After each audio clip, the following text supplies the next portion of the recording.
Jésus veut habiter en moi. Amen. Ça, c'est la plus grande des choses. Parce qu'il sait que par moi-même, comme le dit ce chant, il y a des échecs, des blessures, des choses que lui seul est capable de venir restaurer et guérir. Amen. Prenons un temps de prière avant de commencer. Seigneur, je te prie ce soir pour ta parole, afin que ta parole vienne atteindre, Seigneur, nos cœurs. Nous voulons que rien, Seigneur, ne vienne perturber ou ôter, Seigneur, la parole que tu veux semer ce soir. Mais je prie que toute barrière soit brisée maintenant. Je prie, Seigneur, que vraiment nos oreilles soient attentives à ce que toi tu veux dire, Seigneur. Merci pour ce que tu veux faire ce soir. Seigneur, je te prie d'avance pour les bénédictions, les guérisons, Seigneur, encore que tu veux entreprendre. Seigneur, amen. Amen. Et on va, sans plus tarder, tourner nos pages dans Jean.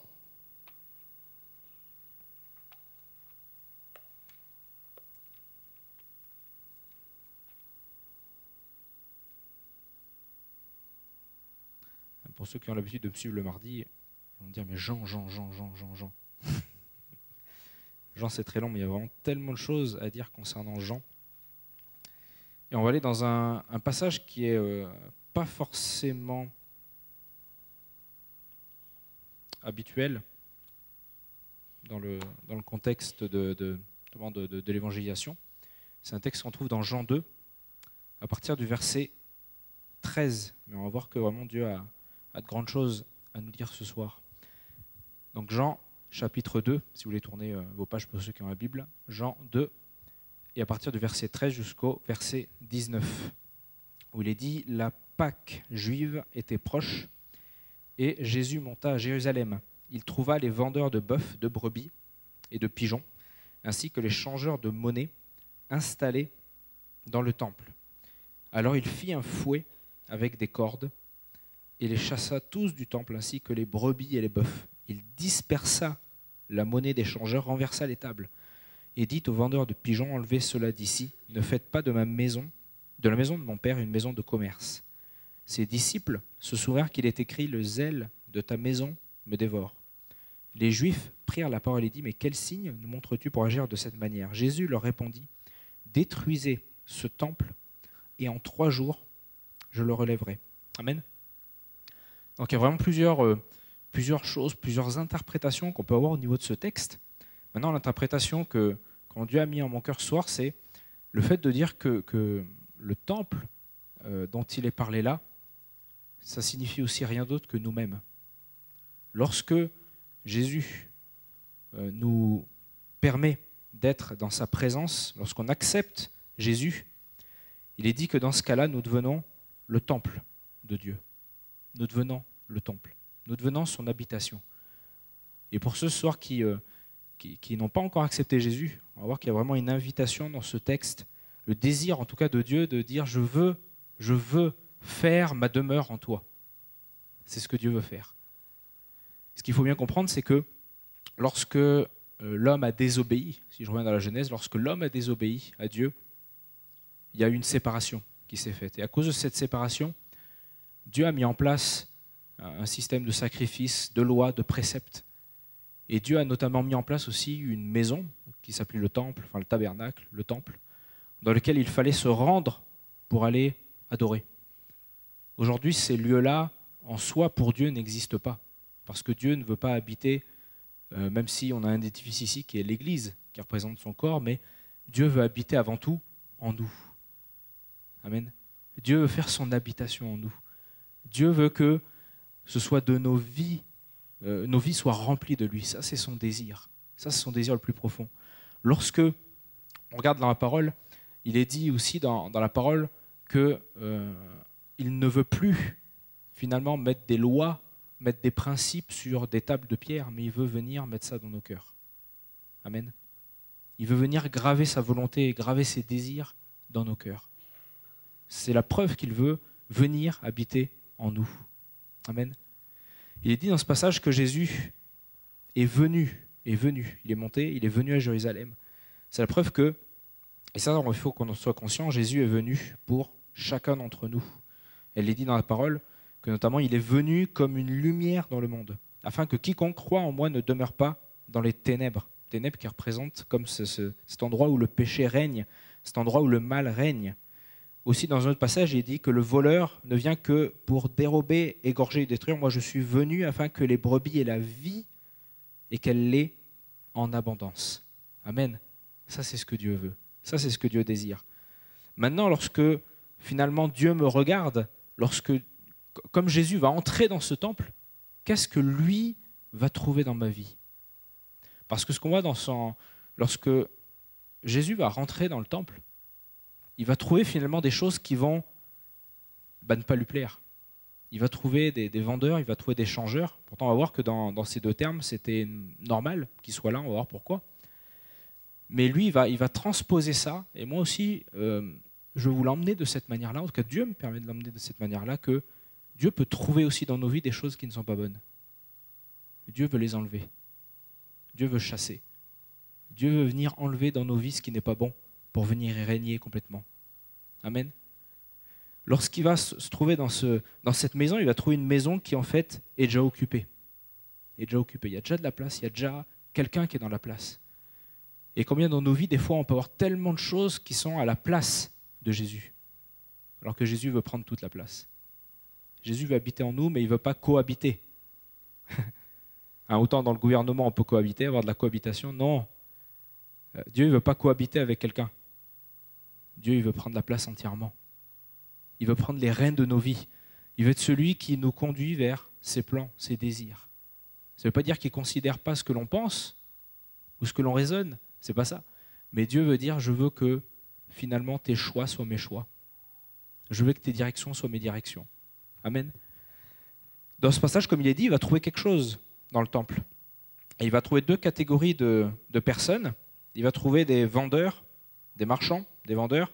Il va trouver aussi des changeurs. Ce qu'il faut savoir, c'est qu'à l'époque, c'était normal qu'il y ait ces deux catégories de personnes. Pourquoi? Lorsqu'on allait à l'époque dans le temple, on allait pour offrir des sacrifices. Et parmi les sacrifices, il y avait les sacrifices notamment de bêtes. Voilà pourquoi il est parlé de bœufs, de brebis, de pigeons. Aujourd'hui, je ne vous en veux pas si vous n'êtes pas venus avec vos bœufs, vos brebis et vos pigeons. Mais à l'époque, il fallait emmener ça. Le problème, c'est que certains n'avaient pas de cheptel, certains même venaient d'autres pays, donc ils n'allaient pas emmener leurs brebis, leurs moutons, leurs pigeons. Donc ce qui venait, c'est qu'ils allaient d'abord à la table des changeurs, parce qu'ils venaient des fois de lointains pays, donc ils n'avaient pas la même monnaie. Donc ils venaient pour échanger la monnaie. Et une fois qu'ils avaient la bonne monnaie, ils allaient acheter de quoi faire le sacrifice. Et ça nous parle de plusieurs choses. Le fait de voir qu'il y avait ces marchands et ces changeurs, bien que ce soit normal à l'époque, Jésus va être comme outragé de les voir. Et ça représente ce qui peut occuper, ce qui peut prendre la place dans nos vies. Et ces deux catégories-là, par exemple la catégorie des marchands, des vendeurs, ça va représenter finalement ceux qui mentent ou même sont hypocrites, dans le sens où finalement lorsque ils donnaient une bête, Dieu va le dire dans sa parole, des fois il ne donnait pas les meilleures des bêtes, il donnait des bêtes même qui étaient certaines fois estropiées, il ne donnait pas le meilleur. Et finalement, il les apportait comme du mensonge. Nous aussi, dans nos vies, on peut être tellement menteur vis-à-vis de certaines choses. On peut être hypocrite, c'est-à-dire faux. Faux dans notre manière d'agir, dans notre manière de réagir vis-à-vis de Dieu, vis-à-vis de nos décisions, vis-à-vis de ce qu'on peut faire. On peut aussi être dans cette autre catégorie, lorsqu'on voit le terme vendeur ou marchand, c'est aussi être finalement occupé, trop occupé à cause des inquiétudes, des affaires de la vie. Comme le dit cette main, occupé, désolé. Les marchands étaient là, mais il n'y en a aucun qui venait s'occuper du roi des rois qui était venu. Et nous, on peut être là tellement affairés dans nos affaires qu'on laisse de côté Dieu. Il y a ces passages de la parole qui nous parlent de ces deux aspects. Il nous est dit, notamment dans Jean, en vérité, je vous le dis, quiconque se livre au péché, finalement c'est ça, celui qui ment, celui qui est faux, c'est quelqu'un qui se livre au péché, il est esclave. Bien que le marchand, il est là pour finalement délivrer quelque chose, il est comme lui-même esclave de sa propre marchandise. Et aussi un peu plus loin, il nous est parlé d'une sœur qui s'appelait Marthe, qui nous a dit qu'elle elle était affairée au nombreux tâches du service, et lorsque Jésus est venu pour prendre du temps avec elle et sa sœur, il va dire, mais Marthe, Marthe, tu t'inquiètes et tu t'agites pour beaucoup de choses, mais une seule chose est nécessaire. Il est dit que Marie a choisi la bonne part, c'est-à-dire Marie, celle qui finalement a décidé d'arrêter de faire des choses et de se mettre au pied de Jésus. Il y a tellement de choses où on peut nous-mêmes être comme ces marchands, ces vendeurs, tellement affairés, tellement dans nos pensées, tellement dans nos choix, en disant quoi qu'il arrive, c'est ce que je fais qui est bon. Non, Dieu veut te dire, pose-toi et réalise que ce soir, Jésus est celui qui te tend la main. Jésus est celui qui connaît tes pensées, connaît tes inquiétudes, mais il est celui qui est dit, je vous laisse ma paix. Amen, je vous laisse ma paix. La deuxième catégorie sont les changeurs. Et finalement, les changeurs, à l'époque de Jésus notamment, certains des changeurs, pas tous, mais certains des changeurs, du coup, s'amusaient à finalement prendre plus et à fixer eux-mêmes le taux de change. Ce qui, du coup, n'était pas terrible. Aujourd'hui, on sait qu'on a des taux de change qui sont fixés. Mais à l'époque, c'était presque chaque vendeur qui fixait. Et ça représente finalement ceux qui suivent leurs propres règles. Paul va dire dans ce passage, les Philippiens, tous en effet cherchent leur propre intérêt et non ceux de Jésus-Christ. Et ça, c'est de plus en plus vrai dans les temps actuels. Chacun cherche son propre intérêt. Chacun finalement cherche ce qu'il veut. Et finalement, on n'est plus dans les intérêts qui concernent Jésus-Christ, c'est-à-dire le fait de regarder à côté, le fait de regarder ailleurs. Finalement, on est comme dans ce panneau, moi, moi, moi, moi, moi. Et c'est dans ce contexte-là où Jésus va venir et va être outragé. Il va être en colère finalement. Et soit aussi Dieu peut finalement nous regarder et puis dire, il y a comme une colère parce que je vois ça dans ta vie. Mais Dieu ne s'arrête pas à cette colère. Dieu ne s'arrête pas à cette colère. Mais Dieu a justement une solution, une issue en disant, mais moi je veux finalement chasser, enlever ce qui est là. Je veux te dire que ce n'est pas toi qui dois faire ta propre voie, mais même la parole va dire qu'il n'y a qu'un seul chemin finalement qui mène à Dieu, et c'est moi, Jésus. Amen. Ça, c'est important de réaliser que Dieu veut nous demander d'enlever ces choses-là. Ces choses qui sont tellement même installées. Il nous a dit que concernant les vendeurs et les marchands, ils étaient tellement présents dans le temple qu'ils étaient installés, assis, ils étaient là. Et il y a des fois tellement de choses, tellement d'habitudes qui sont même assises ou installées dans nos vies, que c'est tellement difficile de les enlever. Par rapport à ça, je discutais avec un collègue aujourd'hui, mais ça m'est déjà arrivé avec plusieurs fois avec des collègues, et qui fument, et qui me dit, mais t'as jamais commencé de fumer? J'ai dit non. Puis c'est impressionnant parce que tous me disent, bah t'as bien fait. C'est bizarre quand même. Et puis ils fument, mais t'as bien fait. Pourquoi? Parce qu'ils reconnaissent que finalement, lorsqu'on commence quelque chose, il y a comme un lien qui est là, un esclavage. Et il y a des fois notre moi-même, nos propres directions, nos propres voies sont comme un esclavage. Tout ce qu'on a appris, tout ce dont on a, été aussi entraîné dans notre éducation, tout ça c'est un esclavage. dont il faut certaines fois sortir pour dire, Seigneur, montre-moi la voie que je dois prendre. Montre-moi ce que je dois faire. Et justement, par rapport à ça, Jésus veut venir tout balayer, tout enlever, tout comme il l'a fait, pour que la maison, ne redevienne plus occupée que par une seule personne, c'est lui-même. Dans ce passage, lorsque Jésus va chasser tous les vendeurs, tous les marchands, laissez-moi dire qu'il y a plus grand monde dans le temple. On peut même penser, ça se trouve, il n'y avait peut-être plus que lui, mais qui était là, et au moins qui était au centre, parce qu'il a dit ma maison, ma maison, ma maison. Et justement, par rapport à ça, il va dire quelque chose qui est faux, il va dire, au verset 17, lorsqu'on prend le texte de base, il va dire le zèle que j'ai pour ma maison, le zèle. Et ce terme de zèle, c'est pas n'importe quel mot. Aujourd'hui, c'est pas un mot forcément qu'on utilise tous les jours. Le zèle. Mais au-delà du mot le zèle, ça veut dire l'amour. C'est même au-delà de l'amour, c'est un amour tellement fort que ça signifie la jalousie. Dieu est un Dieu jaloux. Dieu est un Dieu qui m'aime. C'est ça le zèle, l'amour. L'amour que j'ai pour ma maison. Et ça me rappelle forcément ce passage qui dit que, dans Jean 3,16, un passage qu'on connaît, qui nous dit, en effet, Dieu a tant aimé le monde qu'il a donné son Fils. Amen. Afin que quiconque croit ait la vie éternelle. Ne pèse pas, mais ait la vie éternelle. Et on va voir qu'au travers des actions, tout ce qui va être fait dans cette maison, on va voir que tout nous ramène à la croix. On voit que dans ce passage, la première chose qu'il a fait, c'est qu'il a pris un fouet. Il a fait un fouet avec des cordes. Il a fait un fouet avec des cordes. Et littéralement, le fait de dire un fouet, ça nous parle de châtiment, de punition. Et lorsque je dis que ça ramène à la croix, Dieu n'est pas ce soir pour venir nous fouetter. Parce que Dieu nous aime. Maintenant, celui qui a reçu le fouet, c'est lui. Il est dit dans Ésaïe, chapitre 53, on ne va pas le prendre, mais je vais juste vous le lire. Méprisé et délaissé des hommes de douleur, habitués à la souffrance, il était pareil à celui auquel on détourne la tête. Nous l'avons méprisé, nous n'avons fait aucun cas de lui. Pourtant, ce sont nos souffrances qu'il a portées. C'est de nos douleurs qu'il s'est chargé. Et nous l'avons considéré comme puni, frappé de Dieu et humilié. Mais lui, il était blessé à cause de nos transgressions, brisé à cause de nos fautes. La punition qui nous donne la paix est tombée sur lui et c'est par ses blessures que nous sommes guéris. Lui a été fouetté pour nous. Finalement, même à cause de nous, à cause de nos fautes. Nos fautes sont là, mais Dieu ne vient pas nous fouetter. Mais lui a été fouetté pour nous.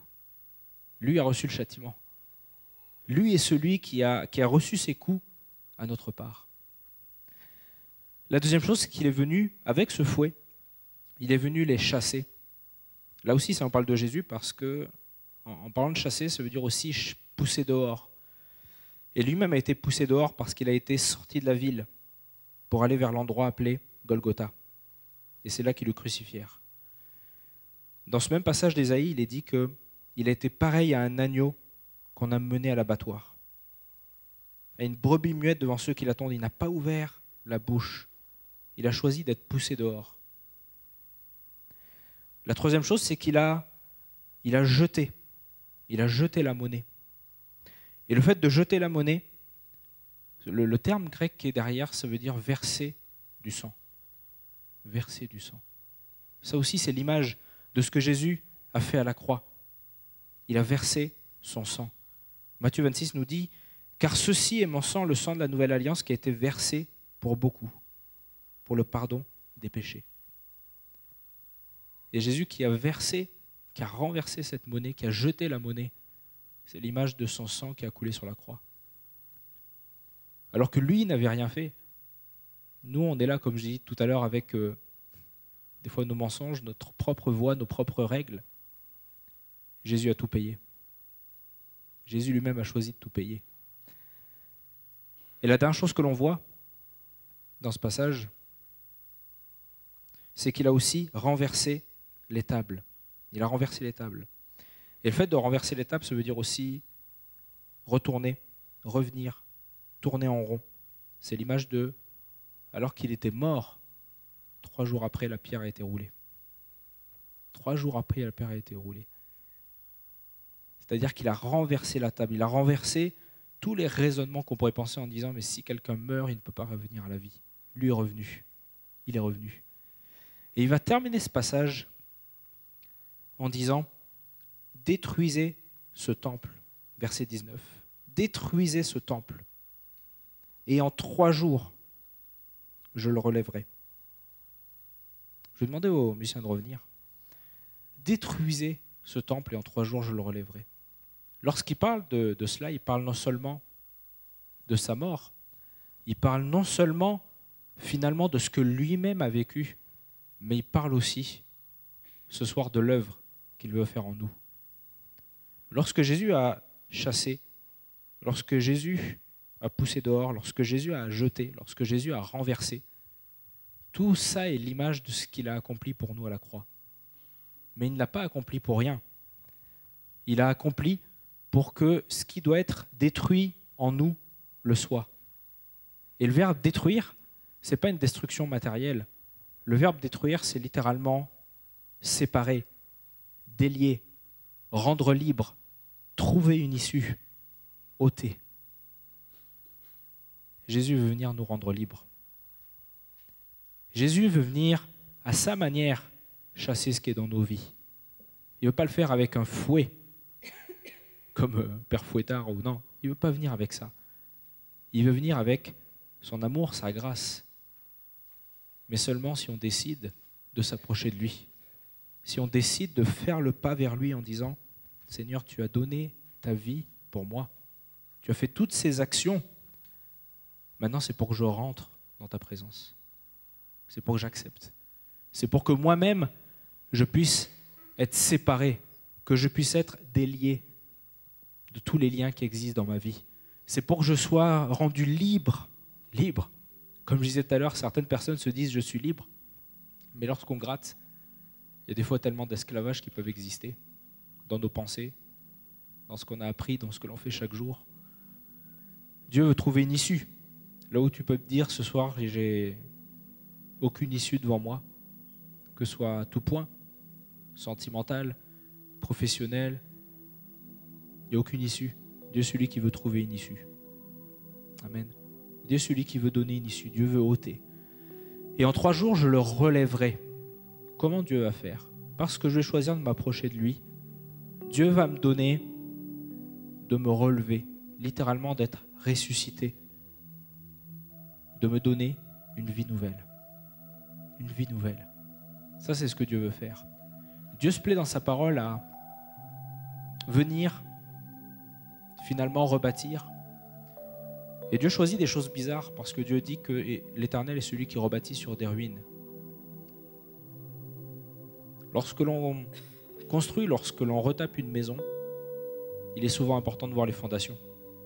Et à certaines fois où si on voit que les fondations ne sont pas bonnes, au lieu de retaper, excusez-moi du terme bêtement, il est préférable de tout détruire pour tout refaire. C'est ce que Dieu veut faire.